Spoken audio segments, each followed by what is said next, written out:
and a finite group. And I want to have some nice assumptions on my space X. So for the most part, I really just need it to be like locally compact and Hausdorff. In some cases, I might want it to be like a smooth manifold. I'll say at some point along the way where I want it to be a smooth manifold, but I'm pretty loose about what conditions I actually want it to be. And if you don't really care, you can think about specific examples. So my favorite ones are just taking complex numbers or C star, so C minus the origin, or another kind of torus, S1 cross S1. These are my 3 favorite examples to think about. So if you want to just restrict your attention to those, that's fine. And I'm going to take a finite group that acts on it, and I'm going to assume that this group acts almost freely. And by that, what I mean is if I look at all of the points in X that are fixed by some non-trivial group element, I want there to be only finitely many of those. So another way to say this is that I have some finite set, so that if I remove that finite set, I get a free action.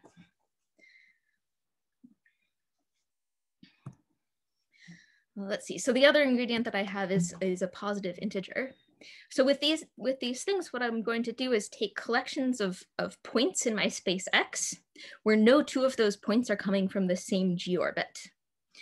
So a way to write this down is I'm going to take n tuples of points in X, except for those kind of bad points that are fixed by group elements, where they come from distinct G orbits. So their orbits don't intersect. So this is really, the way that I've written this, you're really thinking of this as a subspace of X minus S to the n. So you might be thinking, why did I even introduce this set S in the first place? Why not just assume I group X freely? And there's 2 good reasons, which will come up later, as to why I want to have this set S. But for now, kind of the summary is that this, as it's defined, is really naturally sitting inside of X minus S to the n. But I really want to think of this as instead a subspace of X to the n. And I'll say again later as to kind of why I want it to be a subspace of this instead of a subspace of this. But I can think of it inside of X to the n as saying, let's take points in X to the n where none of them are points in S. And this first line is another way to say that they are from distinct G orbits. So the way that I've written it like this, I can kind of reinterpret this as I'm looking at n tuples that don't satisfy these equations. So I could alternatively think of it as the points in X to the n that are not sitting on the subspaces that do satisfy these equations. So I've written down here, so if I look at, say, all of the n tuples that do satisfy this first equation, for kind of a choice of G and for a choice of index I and J, or maybe for a choice of K and a choice of point in S, I can look at all of the n tuples where, say, the kth index is that point in S. So these are subspaces.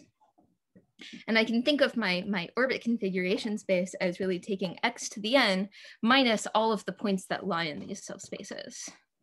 And the collection of these subspaces is what I'm just calling an arrangement.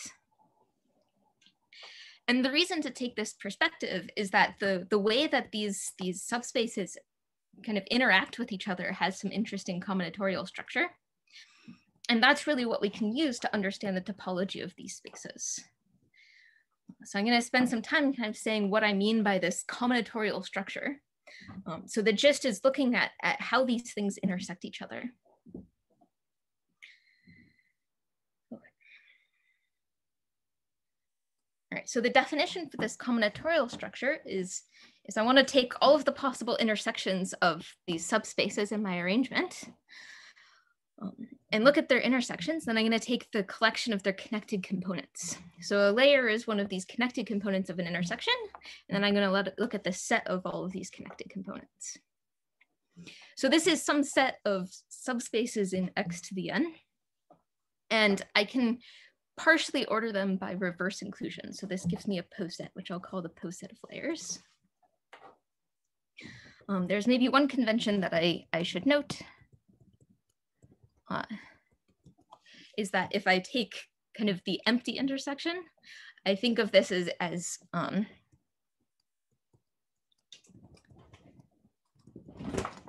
I intersect nothing, I should get the ambient space. So this is kind of a convention. And then when I order these all by reverse inclusion, what this means is because x to the n contains all of my layers, that means that it should be smaller than everything in my poset. So this is a minimum, really. So this is the unique minimum of my poset.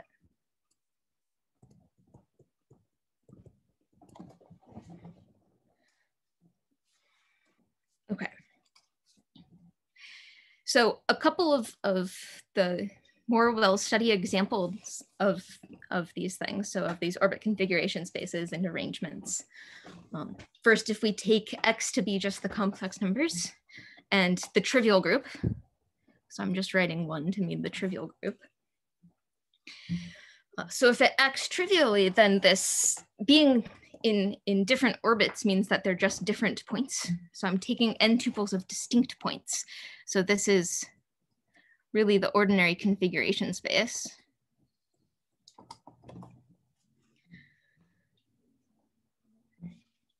And the arrangement that I have is then the collection of points where, say, xi is equal to xj for any choice of I and j. So these are the diagonal hyperplanes inside of C to the n.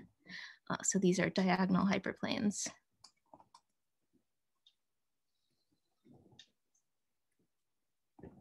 In C to the n.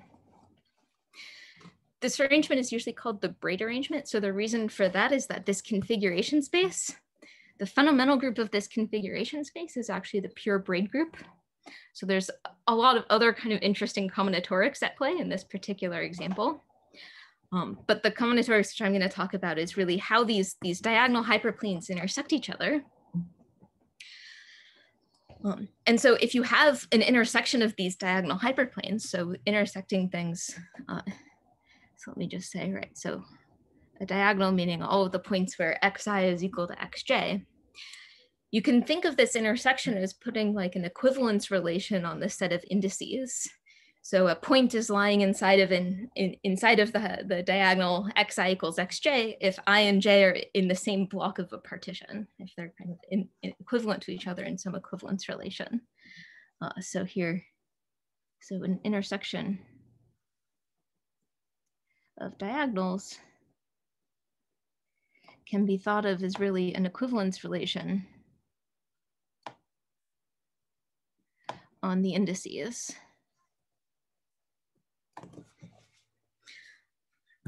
And it turns out that this kind of inclusion, so which intersections are contained in others, corresponds to refining the partition corresponding to this equivalence relation. So my poset of layers in this case is really just the partition lattice. All right, and a slightly more general case of this example is again taking x to be C, but now I can take a finite cyclic group acting on it by multiplication by roots of unity. So this also, all of these in this arrangement, they're all going to look like these. Let's see. So now all of my subspaces are going to look something like gxi equals xj. Let's see. And also, let's see, there's one point that's fixed by this action, which is the origin. So if you multiply 0 by a root of unity, you get 0. So this is the one point that's fixed by this.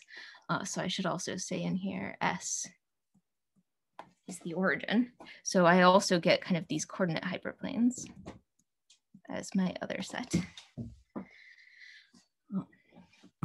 So this is an example of another kind of hyperplane arrangement. So these are defining hyperplanes inside of C to the n.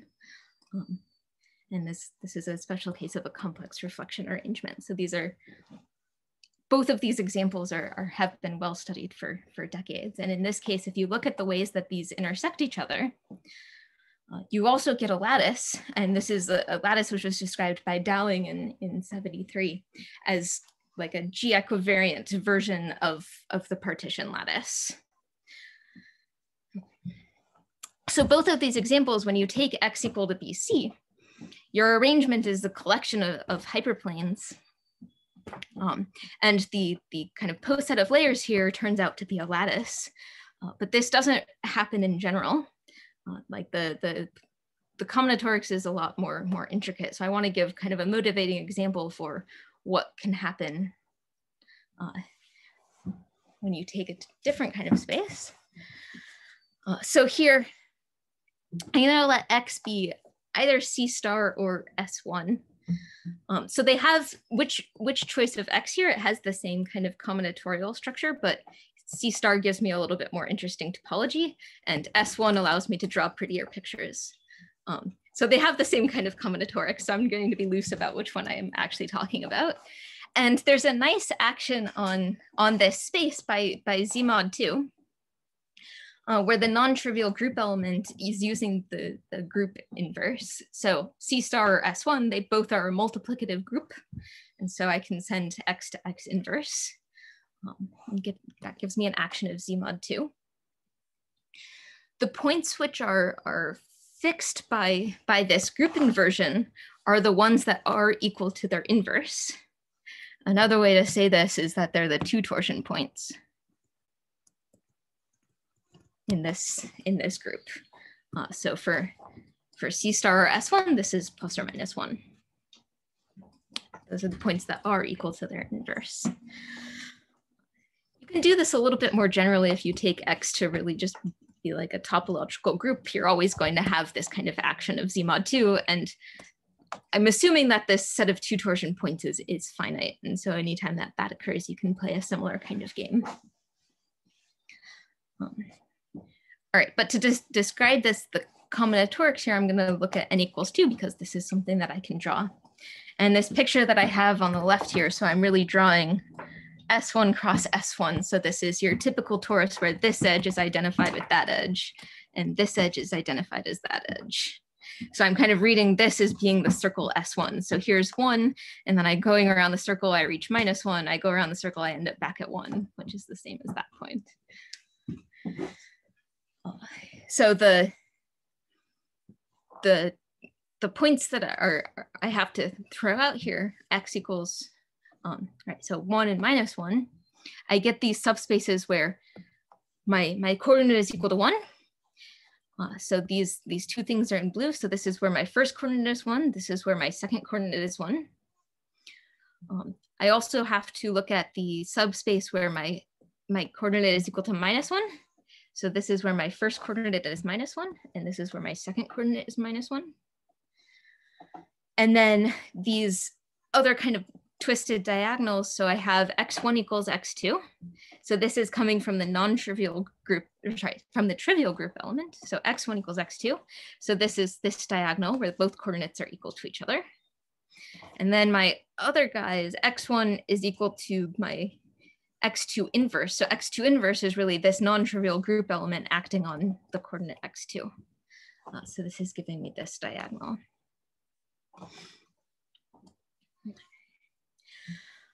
So these are all of the subspaces in my arrangement.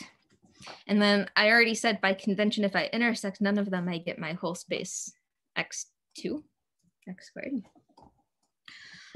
It contains all of these guys. So I'm drawing really the Hasse diagram for this poset. So these lines are indicating containment. So this contains each of these guys. And there's nothing in between them. And then I want to look at how all of these guys intersect each other. And I get these 4 points, which I'm kind of circling here. So if I intersect the green and the yellow, so the green and the yellow all intersect each other when both coordinates are -1. And if I intersect the blue and the yellow, all of the points are both coordinates are equal to 1. When I defined these layers, I said they really had to be connected components of intersection. So I guess I want to say a little more about that, is that if I just took these two guys and I intersected them, these two things intersect each other at 2 points, this point and this point. Because remember, this point is the same as that point. So they both cross through these 2 points where both coordinates are equal to each other. So I want to treat kind of each of these points separately, but then both of these yellow guys contain both of these points.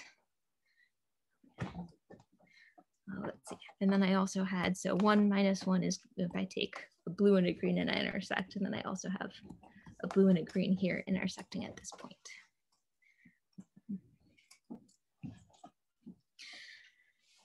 Okay. There's a nice kind of, these posets turn out to be ranked. Really, when I intersect these subspaces, like x squared has codimension 0. I haven't intersected these things. So here, because I'm looking at C star S1, these all have codimension 1, but in general, they all have the same codimension. And then if I intersect the two of them, I guess I start getting kind of down here. Really, I get this nice ranking given by the codimension of my intersections. But they're not a lattice, I guess notably because if I intersect those two things, I get something disconnected. So these two things do not have a least upper bound. Notably, both this and this are minimal upper bounds. And for a similar reason, these two do not have a greatest lower bound because they're both sitting above those. I have a quick question. So you said about the ranking here. So in general, you're saying that you rank the poset of layers by codimension, but that might not be something, that might not be the same as how many things you intersected or. Yeah, okay. So for example, like this point is the intersection of 4 things, but it has codimension 2. And so it's, right, I guess there's if you're familiar with matroids, it's very similar to kind of how it works there. I guess these examples of hyperplane arrangements, these are geometric lattices. There's kind of an underlying matroid. And so the rank of that matroid is really telling you the rank of a set of hyperplanes in that matroid is telling you the codimension of that intersection. So does that in particular mean that if something is codimension 4, that you can find 4 things that give it, even if there's maybe other things that are extra that are redundant? Thanks. Yeah, so each of these things, I can write them each. So this is actually also something special about these particular arrangements is that everything in my poset, if it has rank 2, I can find 2 things where it is an honest intersection of those 2 things. For example, 1, 1 is the intersection of these 2 blue things.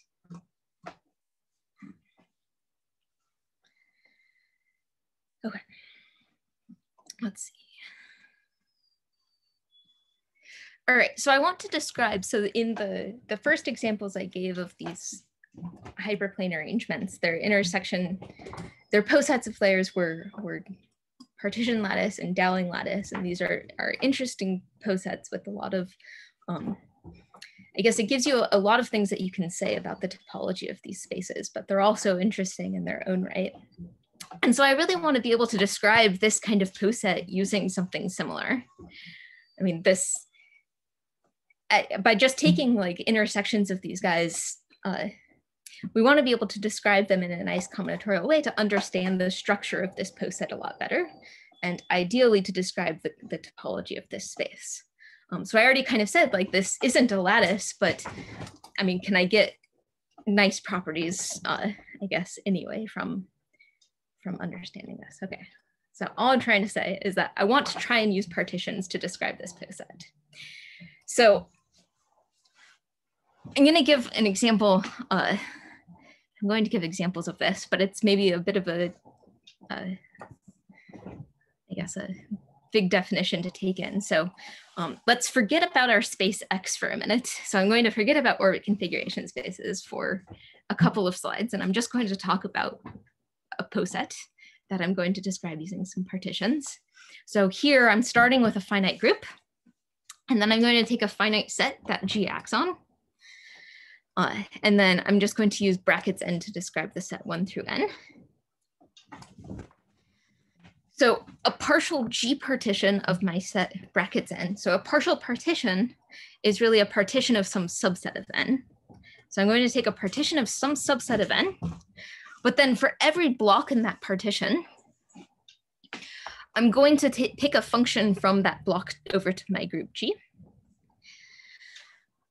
But I'm going to take an equivalence class of such functions where if I have a function, I could just multiply them all by a group element, and this is going to be in the same equivalence class. So I'm going to take a partition of some subset of n, and for every block in that partition, I'm going to take an equivalence class of functions from my block to G. I'm thinking of this as like a G coloring of my block. And so this is a partial partition. So I have maybe some things in the set n that are not in my partition beta. So I'm going to call this my 0 block. So the stuff that's not in my partition. Okay, so from this, I'm going to define a set. So dn of gs. And I'm going to have it as the set of pairs where I take a partial G partition, which I'll call beta. And then I'm going to color the 0 block with elements of the set S. So I'm just going to pick any function from my 0 block to S. So I'm going to take a partial partition of n, and anything that's not in that partition, I'm going to label with some element of S. I can turn this into a poset in a similar way that partition and Dowling lattices are. I mean, this first one is saying that I can merge 2 blocks. When I do that, I have these kind of G colorings here. So I have lots of choices on how to get a G coloring of their union. I really just want, like, if I have a G coloring of A union B, if I restrict that coloring to A and B, then it should be equivalent to the colorings over here. Or I could also, if I have a partial partition, I could take one of these blocks and remove it from the partial partition. So move it over to the 0 block and then color it by some things in S. So I am leaving out a few details on how this works, but I'm going to show you how this is supposed to work in examples. So the first couple of examples are that these partition and Dowling lattices that I mentioned before are examples. First, I could take the trivial group, and so maybe let me keep this definition up for a moment. If I, by empty set here, so if my set S is empty, then I can't color my 0 block by anything in S, so I'm kind of forced to not have a 0 block. So this really forces me to just have actual partitions as opposed to partial partitions. And then with a trivial group, I don't really have a choice in any of my colorings. So by taking the trivial group and having no set S to color my 0 block, I'm really just forced to have partitions of n. And then in that case, this relation is just the refinement of partitions. And I'm calling these Dowling posets because it's really trying to generalize how Dowling lattices work. So a Dowling lattice arises when I take S to be a single element. So this is the 0 block. Another way to think of where it comes from is that you might think of the single element set as the set 0. I guess not unrelated to that example I gave of my complex reflection arrangement where the one fixed point was the 0, the origin. So if I take a single set S, then there's only one way to color my 0 block. So I don't really have a choice of the coloring of my 0 block, but I have to at least acknowledge that there is a 0 block. So this is just the set of partial G partitions. And these relations are exactly the relations that Dowling gave for the Dowling lattice. Okay.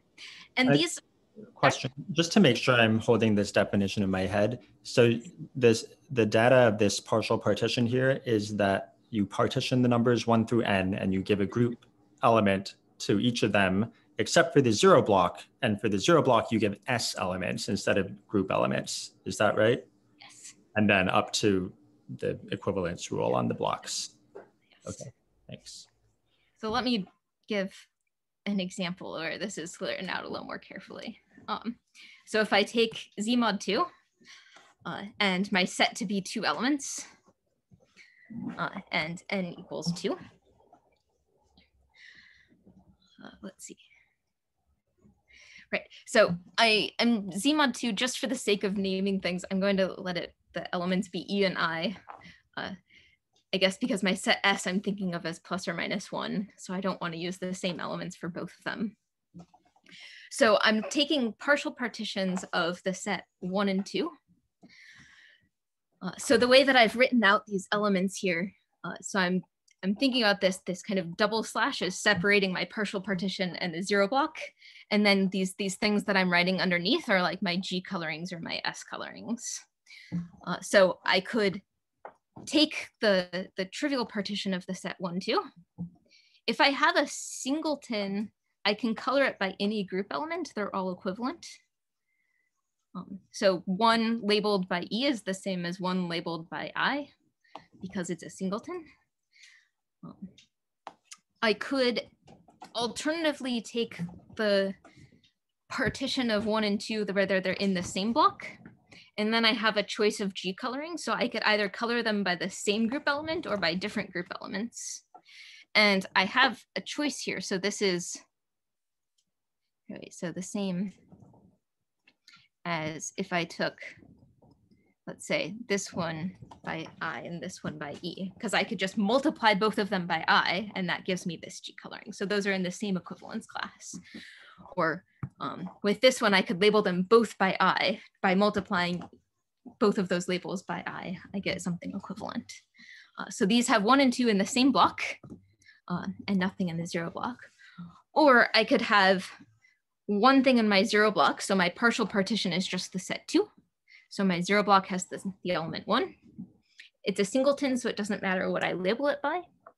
And then my thing in the 0 block, I can label it with either a plus or a minus. So I get this is if I label my 0 block by a plus, and this is if I label it by a minus.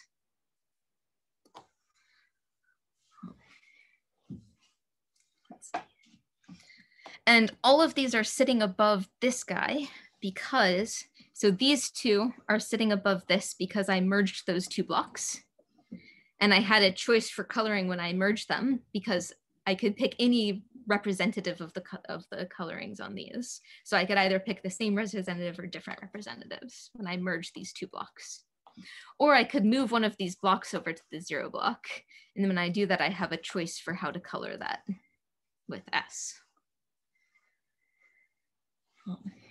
And then the guys up here are all, if I take my partial partition to just be the empty partition. So everything is in the 0 block.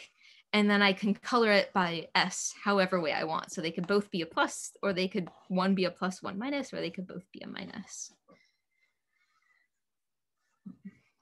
But things to notice are so here they're both a plus. So the only way that these can both be a plus is I needed, if 1 or 2 was in the 0 block before, it had to have a plus. I couldn't have had it labeled by a minus down below. And then, right, if I move the block 1 and 2 over, I can pick how to label them.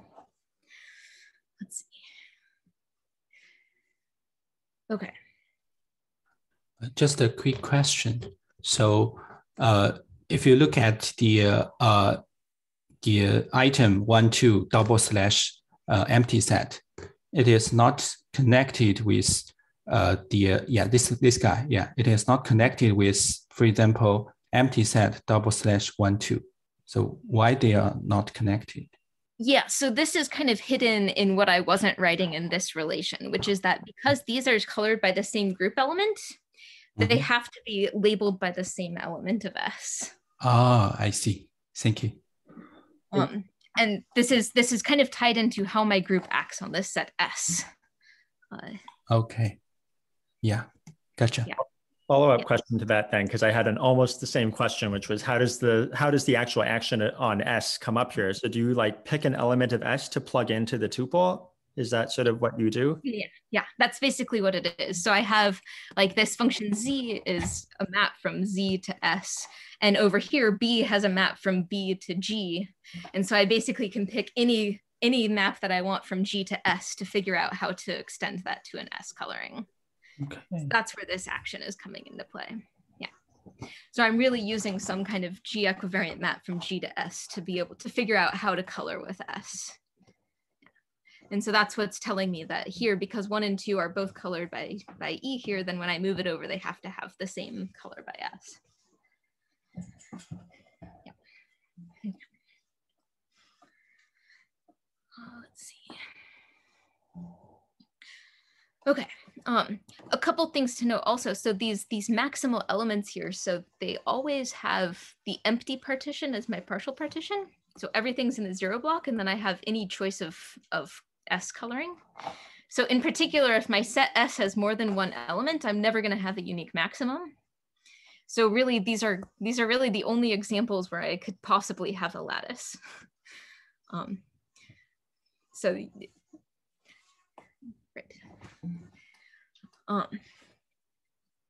Okay, and this this picture that I've drawn should look somewhat familiar, so I'm going to superimpose it with the example that we saw earlier. So I've drawn 2 Hasse diagrams throughout this talk, and they happen to be the same one. So I've drawn them to show you an isomorphism between these 2 posets, to kind of lead you into where I'm going with this. So, right, if I have, so I want to describe kind of how you can get an isomorphism between these 2 things. So if I look at the layer, which is x1 equals x2, what I want to think of this is that I have a partition of the set 1 and 2, where 1 and 2 are in the same block. And because they're equal to each other, they should have the same group element. Whereas x1 equals x2 inverse, again, I want 1 and 2 to be in the same block. But now, because I've acted on the second coordinate by my group element, I should have that reflected in here. And remember, this was the same as I could have chosen, say, I and E as another representative. And this is because this x1 inverse equals x2 is the same as this. So there's kind of different ways to write this equation for the same reason that there's different ways that I could have colored this block, different equivalent ways that I could have colored this block. So this is really why we have to have this equivalence relation, reflecting the different ways that I could write this equation. So these diagonals are telling me some sort of equivalence relation on my indices. And if I'm using group elements down here, I should use that in the coloring. And then if I'm looking at one of these kind of x1 equals 1, if I'm fixing a coordinate, I'm thinking about that index as being in my 0 block, and then its S coloring is telling me what is that coordinate equal to. So x1 equals 1 means that 1 is in my 0 block, and I've labeled it by the element of S, which is a +1. Whereas over here, this says that 2 is in my 0 block, and I've labeled it by this element of S.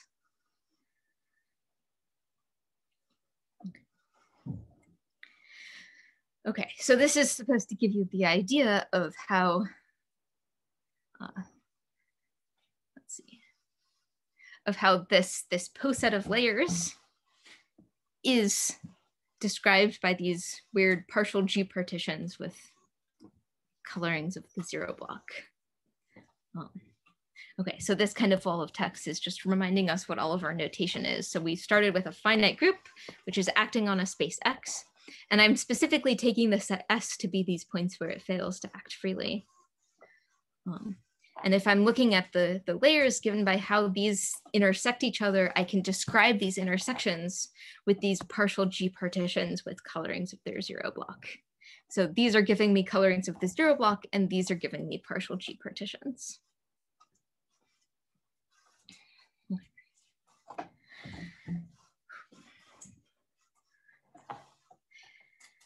All right,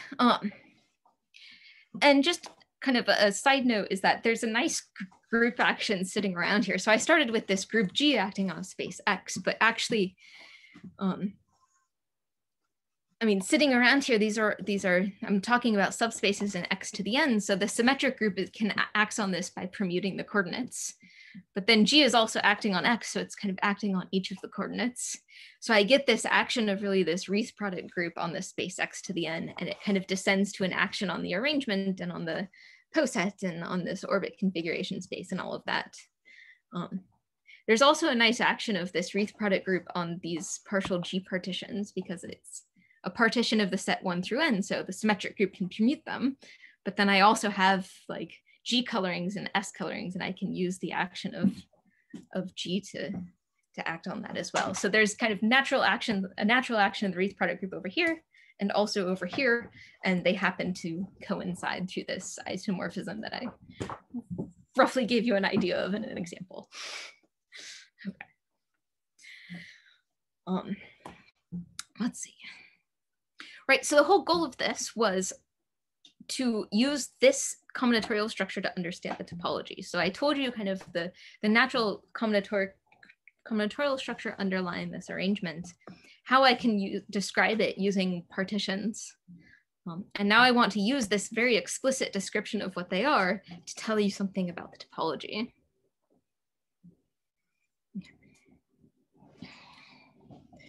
So the first, let's see. So the first thing to maybe observe is about like the local picture. So instead of looking at the whole orbit configuration space, let's just look at a little neighborhood around a point. So in this case, if I look around the point 1, 1, and now this is where I maybe want a smooth manifold. So by a neighborhood around, I guess want to look in the tangent space. So all of these subspaces are giving me linear subspaces in the tangent space. And I can actually think of this. So in this example, my kind of toric example that I had, I can actually think of this kind of locally as looking like some arrangement of hyperplanes. It turns out to be one of these reflection arrangements as one of my first examples. But the point is that if I'm just looking around this one point, in the poset, what I can do is I can find that point and look at all of the things that contain it. So these all describe subspaces in this kind of local neighborhood. And this interval in my poset is really describing the combinatorics of this kind of local arrangement. And it turns out that this is an example of a Dowling lattice. I wanted to ask this earlier, actually, because when you were pointing out things that weren't lattices, I sort of was like thinking, like, what if you fix a point at the top? So is it always true that every interval in this poset is a lattice? Yes, every interval is a geometric lattice, and I can tell you explicitly what it is in, I guess, just let me finish this example and then I will show you. Yeah, so that is exactly the point. If I look around this point, it turns out to look like an arrangement of hyperplanes, and the way that they intersect each other should be a geometric lattice. But I can describe explicitly what it is. So in this case, it is a Dowling lattice. Maybe another example to look at is over here where these two things intersect each other. This is really, I guess, a Boolean lattice, because I have kind of these two coordinate hyperplanes. But it's actually a product. I'm thinking of this as a product of two Dowling lattices in this case. Right, but more generally what happens is that if I fix any element in my poset and I look at all of the stuff below it, so this is a closed interval, it breaks up into a product of partition lattices and Dowling lattices. And you can explicitly get your hands on what they are. So the weird thing that comes up is, right, if I'm looking at all of the things that are below this, I can kind of I can take partitions of each of the blocks of my partial partition. So that's where this is coming from. I'm looking at partitions of a block in my partial partition. So that's sitting under it. But then coming from the 0 block, this is where the action of G on the set S is coming into play. And I really get a Dowling lattice for every G orbit of my set S. And the really funny thing is that the groups vary. So they're not all going to be a Dowling lattice for the same group G. It's actually a Dowling lattice corresponding to the stabilizer subgroup. Which is something that we didn't really see in that example I just gave because the group was acting trivially. But there's some interesting kind of things going on here, but you can't explicitly see. So they're all products of partition and Dowling lattices. In particular, they're all geometric lattices.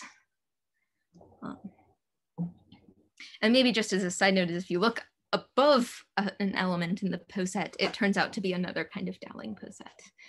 So these are both kind of well-known properties of partition lattices and Dowling lattices, but you get this really interesting thing about how the group acts on S is kind of how it really breaks up into these Dowling lattices. And this is describing exactly this kind of local arrangement.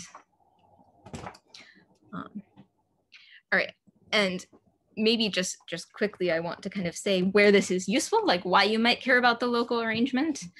So this, of course, I'm going to go through this slide very quickly, so don't worry if you don't know anything about it. But the idea is that if you look at an interval in the poset, because it's a geometric lattice, and we can explicitly describe it,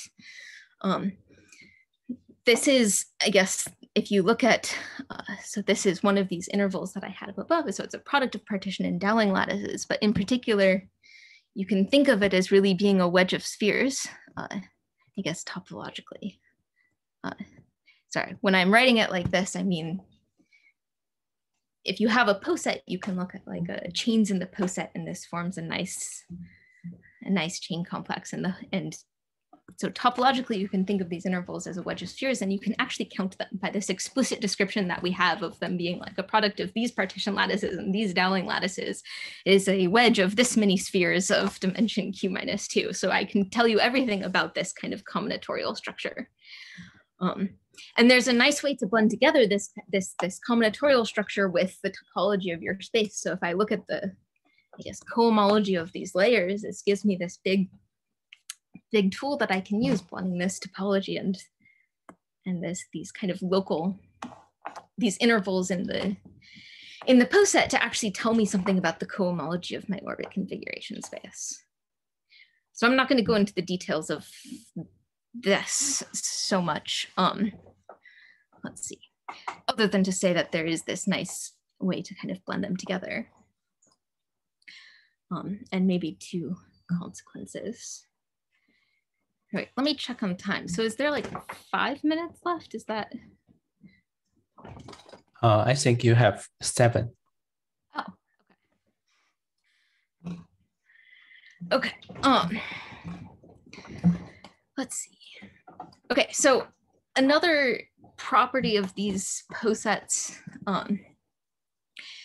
so these are all ranked posets. Because I'm assuming that my group and my set S are finite, they're also finite posets. They're bounded below, remember this, like x to the n was my minimum. So to one of these posets, you can describe a characteristic polynomial. Let's see.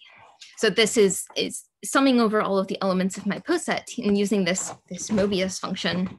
So maybe since this is a discrete math seminar, a lot of people have seen this thing before, but let me go through an example of this. So this Mobius function, I'm going to let's see. I'm always starting with, let's see, going from 0 to an element in my poset, and I'm defining it recursively where at the bottom, I'm always going to give this the number 1. And then if I look at any other element in the poset, I want to take that plus everything below it, and all of those numbers should sum up to 0. So if I look at this element and everything below it, the sum of those Mobius numbers should add up to 0. So I should assign this a -1. And similar with these guys. And then for this top guy, if I look at this and everything below it, all of those Mobius numbers should add up to 0. So I have 3 -1s and a +1, which means I should add a 2 here. And I can form this into a polynomial by saying, down here I have rank 0. So I'm going to take the coefficient 1 with a t to the 2 minus 0. So my whole poset has rank 2. So I'm going to take a t squared down below with this coefficient. These are my rank 1 guys. So I'm going to take a t to the 2 minus 1, so a t to the 1, with 3 -1s as the coefficient. So I have -3t. And then the top guy has rank 2. So I'm going to take a t to the 0 with the coefficient of 2, like this. So this is a nice property of this, is that it factors into t -1 and t -2. So that's kind of a well-known fact. But let me look at our other favorite example. of this poset. So I already wrote out the Mobius numbers for this. So the bottom always has 1. Everything sitting above it has a -1 because the sum of those numbers should be 0. But then like this guy, if I look at everything below it, I have a 1, 4 -1s. So I need to add a 3 to get 0. And then starting at the bottom, I should have a 1 t squared. Again, this is rank 2. So I start with a t squared on the bottom, a t to the 1 for the middle guy. There's 6 -1s. So I should have -6t.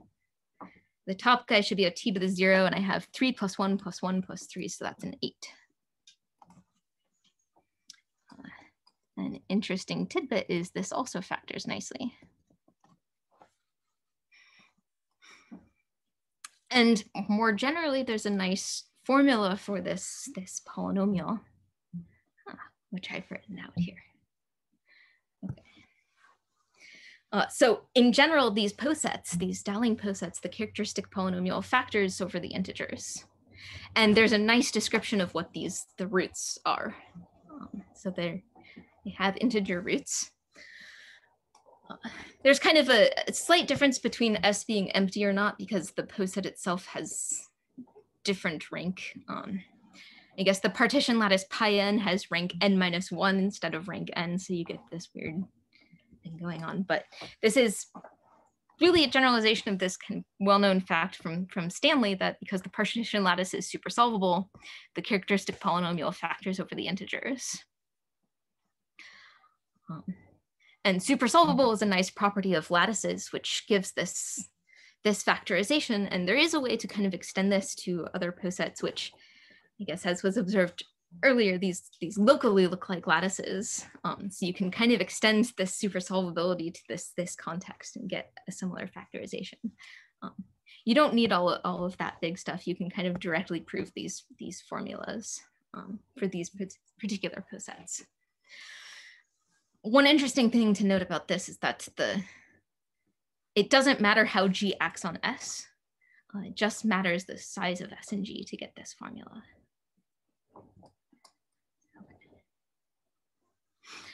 All right, and then, so this characteristic polynomial is a nice combinatorial property of these posets. But there's, let's see,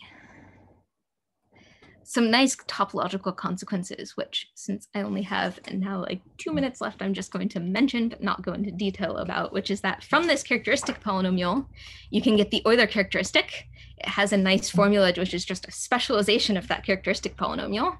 So this is a topological invariant that we get a nice formula for.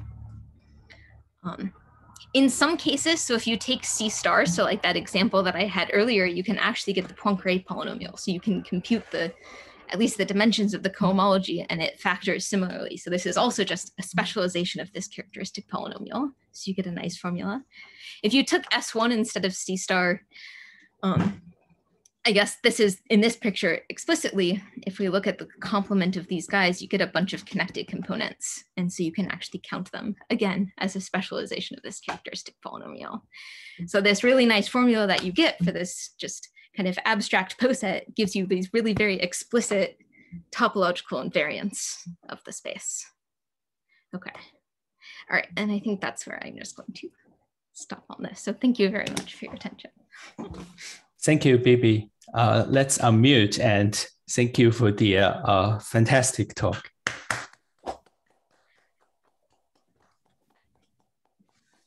Any question? I have a couple. I can let you take a sip of water. So one, I have a couple that are related to how G is acting on the bad points. Mm-hmm. Because you kind of threw them all into one block, and then you mentioned this at one point. I think you alluded to it. So my first question is, if G acts transitively on S, so all the points have the same stabilizer, what happens? What happens then? So, right, I guess where would this be? So if I guess if there was really just one G orbit, then I guess at least in this kind of local picture, you would have just this one Dowling lattice. So Yeah, I mean, there's nothing in general that I can really say about it. I mean, if G acts trivially on S, there are some nice things that you can say. I think, in particular, some people have studied like the homology of the Dowling posets and kind of how G acts on S might affect kind of that picture. But in general, I don't know what to say. So G does act trivially on in this example, and I think if there are examples that I've seen where it doesn't, I want to say, so my third favorite example, so we saw examples of C and C star. If you take S1 cross S1, you can think of this as a complex elliptic curve. And there are some nice automorphisms of this, depending on your elliptic curve, where you get an interesting action of G on S. I don't have much to say about that. I don't know. I guess this is all to say I don't have any general nice thing to say other than it might give you something interesting here. And what's funny is that in the characteristic polynomial, it doesn't matter how G acts on S. Right. Follow-up question. Does any of this work if G is, instead of being finite, is say like compact, but like a compact Lie group or anything, and the action is nice? So I don't know. I guess so the reason that I wanted it to be finite is really that in this poset, I have kind of this nice,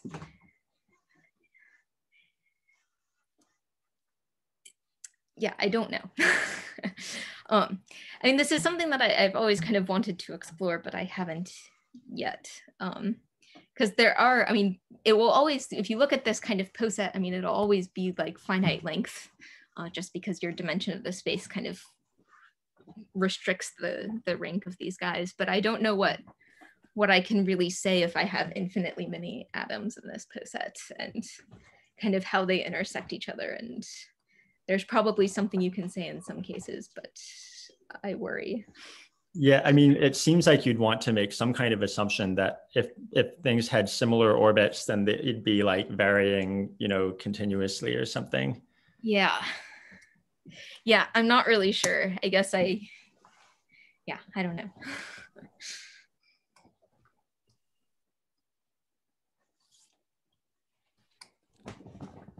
All right. Any more questions?